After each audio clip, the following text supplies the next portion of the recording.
ঐক্যমত্যের ভিত্তিতে একটি জুলাই ঘোষণাপত্র জারি করা হবে, এটি এখন নিশ্চিত।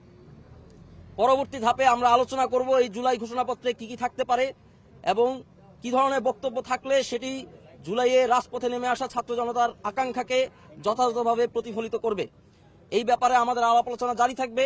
আমরা আশাবাদী অবিলম্বেই আমরা একটি ঐক্যমত্যে পৌঁছে জুলাই ঘোষণাপত্র, জুলাই গণঅভ্যুত্থানে জনগণের আকাঙ্ক্ষাকে জনগণের সামনে উপস্থাপন করতে পারবো, আন্তর্জাতিকভাবে জুলাই গণঅভ্যুত্থানকে স্বীকৃতি দিতে পারবো এবং বাংলাদেশ বৈপ্লবিক যে পরিবর্তনের ধারায় রয়েছে, নতুন রাজনৈতিক বন্দোবস্ত, ফ্যাসিবাদী ব্যবস্থা বিলোপের যে ধারায় বাংলাদেশের রাজনীতি উন্নীত হয়েছে, গণতান্ত্রিক উত্তরণের যে পথে বাংলাদেশ চলে এসেছে, সেই পথকে আমরা আরো সুদৃঢ় করতে পারবো, মসৃণ করতে পারবো এবং বাংলাদেশকে একটি সমৃদ্ধশালী গণতান্ত্রিক রাষ্ট্র হিসেবে প্রতিষ্ঠিত করতে আমাদের এই জুলাই ঘোষণাপত্র ঐতিহাসিক গুরুত্বপূর্ণ ভূমিকা পালন করবে।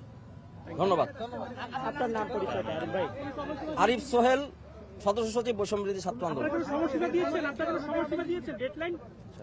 কোনো ডেডলাইন দিচ্ছেন? নাসির ভাই কথা বলবে না? আচ্ছা,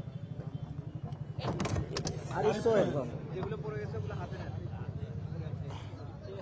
জাতীয় নাগরিক কমিটির সদস্য।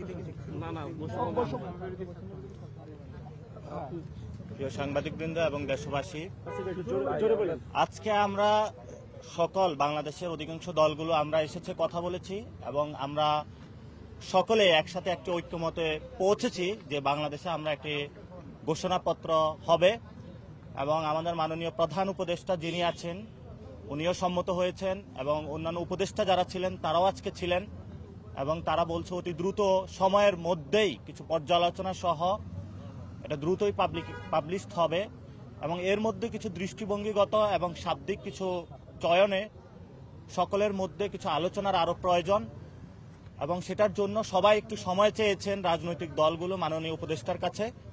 মাননীয় প্রধান উপদেষ্টা এই বিষয়ে তাদেরকে সময় ক্ষেপণের যে বিষয়টা সেটা তো লক্ষ্য রাখতে বলেছেন যাতে এটাতে কাল বিলম্ব না হয়, আবারই খুব দ্রুত গতিত না হয়, একটা মাঝামাঝি সময় দিয়ে যাতে আমরা ঐক্যমতে পৌঁছে সুন্দর একটা জিনিস প্রকাশ করতে পারি সে বিষয়ে আমরা সবাই আজকে এখানে ঐক্যমত পোষণ করেছি এবং এটা দ্রুতই সবার সামনে আসবে। আমরা দেশবাসীর উদ্দেশ্যে বলতে চাই যে বৈষম্য বিরোধী ছাত্র আন্দোলন এবং জাতীয় নাগরিক কমিটি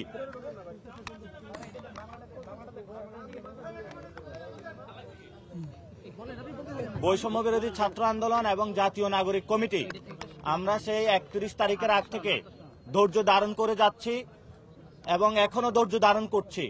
বাংলাদেশের সকল জনগণকে বলবো আপনারা আরো কিছু সময় ধৈর্য ধারণ করুন। বাংলাদেশ যদি গণতান্ত্রিক কোনো উপায়ে উত্তরণের পথে যেতে হয় এই ঐতিহাসিক দলিল ছাড়া এটা সম্ভব নয়। এজন্য বাংলাদেশের গণতান্ত্রিকামী যে রাজনৈতিক দলগুলো রয়েছে, গণতান্ত্রিকামী যে মানুষগুলো রয়েছে যারা গত 15 বছরে গণতন্ত্রের জন্য লড়াই করেছে, সেই মানুষগুলোর সাথে বিশ্বাসঘাতকতা না করে গণতান্ত্রিকামী সকল দল মত পক্ষকে এই ঐতিহাসিক যে আমাদের দলিল ঘোষণাপত্র এটার মধ্য দিয়ে গণতন্ত্রের পথে যাত্রার জন্য আমরা আজকে বৈষম্য বিরোধী ছাত্র আন্দোলন এবং জাতীয় নাগরিক কমিটি সবাইকে আহ্বান জানিয়েছি এবং তারা সেটাতে সম্মত হয়েছে। আশা করি তাদের এই যাত্রা একসাথে আমাদের অব্যাহত থাকবে ভবিষ্যতের বাংলাদেশে।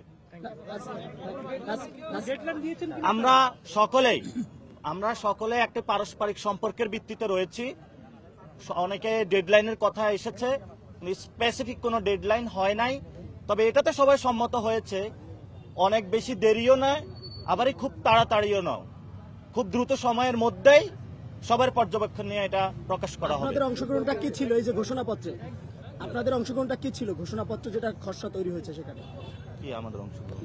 এই ঘোষণাপত্রের জন্য সরকার যে খসড়া দিয়েছে সেই খসড়ার ব্যাপারে কিছু আমরা আমাদের কিছু অবজারভেশন দিয়েছি গোষণাপত্রের বিষয়ে, সকল দলে কিছু অবজারভেশন দিয়েছে এবং আমরা সকলে এটা তো সম্মত হয়েছি। আরো যদি কারো অবজারভেশন থাকে তারা লিখিত রূপে সেটা পাঠিয়ে দিই। অনেকে মতামত দিয়েছে প্রকাশ করতে বা এই আলাপ করতে যে রাজনৈতিক দলগুলো দেরি করছে, আসলে আপনারা কি বলবেন? আমরা তো এই জন্য শুরুতে বলছি আমরা যথেষ্ট ধৈর্যের পরিচয় দিচ্ছি এবং ভবিষ্যতে ইনশাল্লাহ দিব। আমরা মনে করছি যে বাংলাদেশের এই বর্তমানে সার্বভৌমত্ব রক্ষা করতে হলে একটি ঐক্যের প্রয়োজন। সেই ঐক্যের জায়গাতে আমরা সর্বোচ্চ ছাড় দিয়ে সবাইকে গণতান্ত্রিক একটি প্রক্রিয়া যাত্রার জন্য ধৈর্য ধারণ করছি, কিন্তু আমরা আমাদের এই ধৈর্যকে কেউ সুযোগ বা যদি অপচেষ্টা করার লিপ্ত হয় আমরা মনে করি তাদেরও আগামীতে ফেসিবাদী ব্যবস্থার যে লড়াই রয়েছে সেখানে তারা ক্ষতিগ্রস্ত হবে। এজন্য হলো জনতার কাতারে তাদেরকে আসার জন্য আমরা অনুরোধ জানাচ্ছি। ধন্যবাদ। আর কেউ নাই।